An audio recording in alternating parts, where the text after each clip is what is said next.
그럼 저는 또 둘이 오붓하게 이야기를 나눠볼게요. 앞서 반도체 이야기를 해봤잖아요.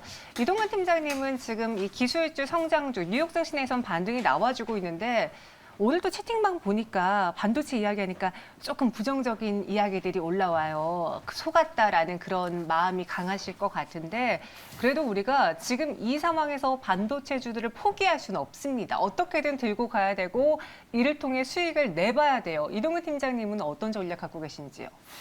사실 이제 어떻게 보면은 반도체 국한시켜서 얘기한다면은 뭐 앞에서 이제 기획위원님께서도 말씀해 주셨지만은 사실 지금으로서는 삼성전자라든가 SK하이닉스보다는 조금 이제 그 중소형주 쪽에 조금 더 무게가 실리죠. 아무래도 지금 이제 계속해서 뭐 삼성전자라든가 TSMC라든가 투자를 늘리는 상황이고 결국 이제 이번에 그 미국에서의 어떤 그 미국 상무부 주최 반도체 회의도 마찬가지고 한미 정상회담도 마찬가지입니다만은 지금 결국 미국의 전략이라는 부분은 이제 그 미국 중심에 새로운 공급망을 짜겠다는 얘기거든요. 그러면 결국 이제 TSMC나 삼성전자 입장에서는 그 안에 들어가야 되는 거고, 그럼 미국에다가 이제 공장을 많이 짓고 투자를 늘려야 되는 상황이고, 투자를 늘리면 당연히 어떻게 보면은 일단 우선적으로 수혜를 볼 수 있는 것들은 앞서도 말씀해 주셨지만은 뭐 장비주라든가 이런 그 이제 그 밸류 체인에 있는 종목들이 수혜를 우선적으로 볼 수밖에 없어요. 그러니까 어떻게 보면 삼성전자나 TSMC 입장에서는 이제 투자에 재원도 들어가야 되고. 어떻게 보면 이런 부분들 물론 이제 나중에 이제 이 캐파를 늘려놓고 이제 공급을 증가시키고 이제 수요가 늘어나고 이런 부분들 지금 일단 뭐 아시겠지만은 반도체 쇼티지가 나 있는 상황이기 때문에 이런 부분들 이제 이런 부분들이 해소가 되면은 뭐 결국은 이제 궁극적으로는 굉장히 긍정적인 부분이긴 합니다만은 일단 지금 단기적으로 좀 더 수혜를 강하게 볼 수 있는 쪽은 역시 그 밸류체인에 있는 장비 관련주라든가 후공정 관련주라든가 이런 쪽이 아무래도 우선적인 좀 수혜를 볼 수가 있기 때문에 뭐 삼성전자 가지고 계신 분들은 저도 답답하고 뭐 답답하시겠지만은 일단은 중요한 건 삼성전자는 지금 주가의 흐름을 보면은 그래도 굉장히 하방을 지지하고 있어요. 물론 그것이 개인의 힘이에요. 어떻게 보면은 이게 이제 그만큼 개인 투자자들께서 가지고 계신 분들도 많고 또 빠지면 사시는 분들이 많은데 어쨌든 간에 이렇게 하방을 지지하는 상황에서 이제 결국은 삼성전자는 이 가장 중요한 부분 역시 외국인의 수급이라고 생각을 합니다. 외국인의 수급이 언제 돌아서는지. 일단 뭐 최근 들어서 이제 계속해서 매도가 나오다가 중간중간에 매수가 좀 나오기 시작을 했어요. 근데 아직까지는 뭐 그게 연속성이 있다고 보기는 어려운데 어쨌든 간에 외국인들의 수급이 언제 이제 좀 이 매도가 끝나고 매수가 돌아설지 이 부분이 가장 중요하지 않겠는가 이렇게 좀 말씀드릴 수가 있을 것 같습니다. 네, 알겠습니다. 조금 전에 나온 이야기들로 보면은 6월부터는 백신 1차 접종자들의 직계 가족 모임 제한을 푼다고 합니다. 확실히 이제 백신의 속도를 내면서 아직 백신을 맞을 차례가 되는데 안 맞는 분들 꽤 많다고 들었거든요. 노출도 많고. 그래서 정부 차원에서도 백신을 빨리 맞으면 이러한 혜택을 드리겠다라고 이야기를 하면서 접종의 속도를 낼 것으로 보여지는데 안타깝게도 오늘은 전일보다 코로나19 확진자 수가 좀 많이 늘어난 것으로 알고 있습니다. 이렇게 될 시 오늘 국내 증시 안에서 이러한 코로나19 관련주들의 흐름 어떤지 좀 눈여겨봐도 좋을 것 같고 그리고 mRNA 관련주가 어제 오후장에 시세 분출이 좀 강하게 나왔어요. 컨소시엄 구축 이야기 때문에 상한가로 직행한 종목들, 뭐 셀루메드도 있었고 아이진의 경우에도 급등세를 보여줬는데 이 mRNA 관련주들은 어떤 포지션을 가져봐야 될지 사실 모더나와 좀 기대를 했었는데 모더나는 그냥 우리에게 mRNA 기술을 이용하지 않고 자체적인 기술을 이용하면서 이러한 기술로 인해서 국내 기업들에 대한 관심은 커질 것이다. 이렇게 해석하고 있거든요. 이제 관심은 커질 것이고 다만 이제 지금 어떻게 보면 주가의 흐름은 상당히 좀 이 등락이 심한 국면이 나타날 수가 있어요. 뭐 아시겠지만은 어제 이제 많이 올라온 부분들은 역시 뉴스 플로우에 의한 부분들이 컸고요. 그렇기 때문에 지금 일단 그저께 같은 경우는 또 정반대의 주가 흐름이 나타났죠. 사실 이게 왜냐하면은 이제 우선 요번에 이제 뭐 한미 정상회담에서도 이게 그 어느 정도 나온 얘기지만은 백신 관련해서 뭐 이제 노바백스라든가 모더나 제품들 갖다가 이제 우리 뭐 삼성바이오로스라든가 SK바이오사이언스에서 만드는데 이제 그런 부분들이 과연 후발 백신 업체들한테는 이게 호재가 아닐 수가 있다는 거죠. 일단 이렇게 이제 그 글로벌 기업들이 이러한 백신 시장을 어느 정도 장악을 한 다음에는 사실 후발 백신 업체들이 제품을 개발을 하더라도 이것에 대한 어떤 판로라든가 이런 부분들 그리고 이제 또 어떤 이제 접종에 있어서의 어떤 성공 여부라든가 이런 부분들까지도 이제 그만큼 비율이 어느 정도 지금 기존에 나와 있는 백신들하고 거의 비슷한 수준에 가야 되는데 네. 그런 부분들이 과연 얼마나 높이 나타나겠느냐라는 우려들도 있는 거고요. 그렇기 때문에 사실 이런 뭐 mRNA 관련된 백신주들은 상당히 좀 변동성이 심한 이런 흐름이 나타날 것 같아요. 사실 뭐 뉴스플로우라든가 또는 뭐 시장의 어떤 그런 이벤트라든가 이런 부분에 의해서 주가가 좀 움직일 수가 있기 때문에 사실 개인 투자자께서 쉽게 접근하시기는 저는 좀 쉽지가 않다고 봅니다. 그래서 저점에 잡으신 분들은 상관이 없는데 네. 이게 뭐 이런 종목들에 뭐 추격 매수하신다거나 이렇게 좀 공격적으로 저는 좀 이렇게 대응하는 것은 조금은 보수적인 그런 시각이 필요하지 않겠는가 이렇게 좀 말씀드릴 수 있을 것 같아요. 변동성이 크기 때문에 타이밍을 잘못 잡으신다면 오히려 수익보다는 손실을 또 볼 수 있는 섹터라서 조심해야 된다라고 이야기해 주셨고요. 코스피는 현재 0.33%, 코스닥 0.16% 상승 출발 준비하고 있는데 오늘장 어떻게 대비할까요? 어제 우리의 기대치를 좀 끌어올려 놓았습니다. 오늘 시장에서 봐야 될 것들은요.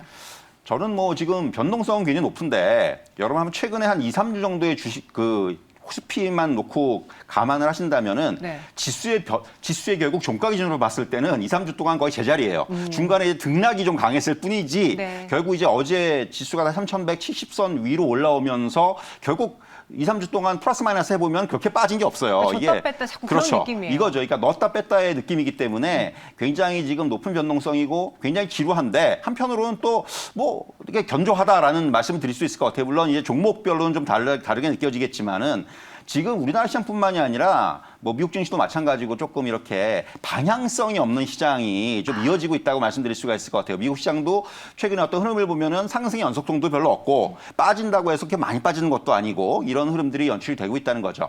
그러니까 무엇보다도 국내 증시에서 지금 나타나는 대표적인 현상 중에 하나가 거래가 너무 많이 줄었습니다. 뭐 지금 코스피 같은 경우는 그저께가 이제 올해 들어서 가장 적은 거래였어요. 네. 어제도 이제 거기서 크게 늘어나지가 않았고 그렇기 때문에 이렇게 거래가 굉장히 크게 줄면서 시장의 에너지라든가 투자 심리라든가 이런 부분은 상당히 좀 약화가 돼 있는 상황이고 그리고 반등이 나타나고 또 조정이 나타나고 이런 부분들이 반복이 되고 있기 때문에 이제 지루한 시장이다. 다만 우리나라 증시는 이번에 이제 그 하락 과정에서 저점이 3,103이었는데 3,100은 지지가 됐어요. 그러면서 어느 정도 하방을 좀 확인하는 상황이고 결국 지금 시장을 크게 한마디로 얘기하자면은 박스권의 흐름이다. 그러니까 지금은 한 3,100에서 3,200 정도의 박스권에서 움직일 수밖에 없는 그런 흐름이 나오고 있고 결국 우리나라 증시가 지금 어떤 앞에서 말씀드린 대로 모멘텀이 없기 때문에 그리고 뭔가 좀 시장을 움직일 수 있는 이런 재료라든가 이런 부분도 좀 부재하기 때문에 결국 굉장히 뭐 미국 증시가 오르면은 좀 따라 오르고 미국 증시 빠지면 좀 따라 빠지고 또 장중에 뭐 중국 증시가 좀 안 좋으면 거기에 영향 좀 받고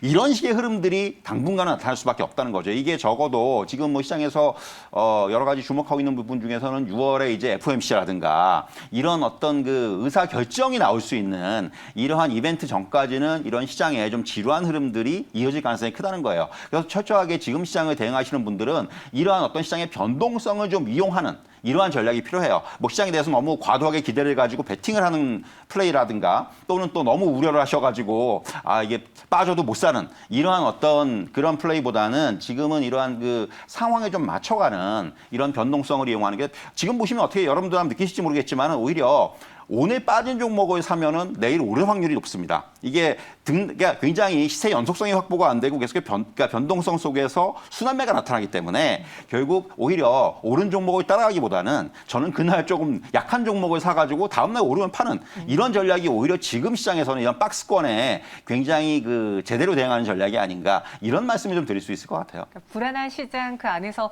영속성을 띠는 종목들이 적다 보니 그걸 이용해서 오히려 팀장님은 수익을 내고 있다라고 이야기해 주셨습니다. 떨어졌다가 다시 또 전고점 부근까지 회복을 해냈고 오늘 시장에서 또 눈여겨볼 게 방산주들이 어제 이어서 오늘도 또 올라주는지 우주항공 산업주들이 상승을 하는지 이런 한미 정상회담의 결과에 대한 관련주들 예의 주시할 것 같은데 이동훈 팀장님 이렇게 대비하라 해도 또 그 내용이 있네요. 사실 이제 뭐 지금 이번 한미 정상회담에 그러니까 어떻게 보면은 주가적인 측면에서 보면은 반도체라든가 뭐 이체전지라든가 이런 쪽은 선반영이 좀 됐어요. 오히려 이제 그 한미 정상회담 끝나고 나서는 주가가 조금 이제 조정을 받는 이런 모습이 나타났는데 네. 어떻게 보면은 이 한미 정상회담의 어떤 결과를 놓고 보면은 주가적인 측면에서 가장 크게 좀 수혜를 본 거는 역시 우주항공 업종이 아닌가라는 생각이 듭니다. 맞아요. 뭐 아시겠지만 이제 한미 미사일 지침이 종료가 되면서 뭐 이제 최대 사거리라든가 탄도 중량이라 제한이라든가 이런 부분들이 해제가 됐어요. 그러면 사실 이게 무슨 얘기냐면 이제 우리나라가 이제 독자적으로 뭔가 이런 우주 항공 기술을 좀 이제 개발을 하거나 이런 게 가능해지는 그런 길로 접어들었다는 거고, 결국 그런 부분들이 어떻게 보면은 우주 항공주의 강세를 이끌고 있고, 아시겠지만 이미 정부는 이런 부분에 대해서 뭐 저기 대규모의 투자라든가 어떤 그 플랜이라든가 이런 것들을 발표한 바가 있습니다. 그렇기 때문에 이런 것들이 굉장히 지금 그 시장에 좀 이제 반영이 되면서 주가가 어제도 움직였고, 그제부터 어떻게 보면은 최근 들어서 가장 이제 강하게 움직인 어떤 그런 그 섹터가 아닌가라는 생각이 들고요. 사실 이제 이번 한미 정상회담이 그 가장 주목해야 되는 부분 역시 대미 투자에 대한 부분들, 삼성전자를 비롯한, 그리고 이제 기술 협력 강화라든가 이런 부분에 좀 주목할 필요가 있습니다. 뭐 이제 앞서에서도 말씀드렸지만은 미국 중심의 공급망 재편 과정에서 이제 우리나라가 좀 이제 중요한 파트너로 지위가 좀 확인된 것이 아니냐. 결국 이제 이런 부분들 뭐 향후에 그래서 저는 이제 이 한미 정상회담을 굉장히 장기로 봐야 되는 투자 아이디어라고 말씀드리는 이유가 뭐 단기적으로 조금 이제 이 재료가 노출됐다는 부분 때문에 주가가 조정을 받을 수 있겠지만은 반도체도 마찬가지고 2차전지 뭐 이런 그 배터리라든가 이런 쪽도 마찬가지고, 더 나아가서 뭐 신재생 에너지라든가 앞서 말씀드린 뭐 이런 우주항공 관련주라든가 이런 쪽은 결국 이제 이러한 그 결과가 차근차근 좀 반영이 될 거예요. 네. 뭐 반도체 같은 경우도 이제 미국이 삼성전자가 미국에 이제 본격적으로 투자를 하고 이러면은 앞서 말씀드린 대로 뭐 장비라든가 이런 밸류체인 종목들이 수혜를 볼 수가 있고, 뭐 2차전지도 마찬가지고요. 이제 앞으로 이제 뭐 미국 지금 계속해서 우리나라 배터리 업체들과 미국의 완성차 업체들이 뭔가 이제 그 업무 제휴를 맺는 사례들이 이제 많아졌지 않습니까? 이런 것들하고 이제 감안을 한다면은 결국 이러한 부분들은 지금 단기적으로는 조금 이게 이제 재료의 노출이라는 부분 때문에 주가가 부정적인 흐름이 나타날 수가 있겠지만은 중장기적으로는 앞서 말씀드린 대로 이런 그 주식시장에는 굉장히 좀 호재의 그런 흐름들로 이어지지 않겠느냐, 이렇게 좀 전 정리해 드릴 수 있을 것 같아요. 네, 따라서 한미 정상회담 관련 종목들의 경우에는 뭐 일단 단기간에 왜 시세 분출이 안 되지라고 실망하실 수 있겠지만 장기적으로 봐야 되는 투자 전략이다라고 말씀해 주셨습니다. 네, 현재 코스피는 0.18% 상승 출발 준비하고 있습니다. 3,176.97포인트 지나고 있고요. 코스닥 어제 1% 넘는 급등 속에 오늘은 0.35% 상승 출발 준비합니다. 네, 개장 확인해 보시죠.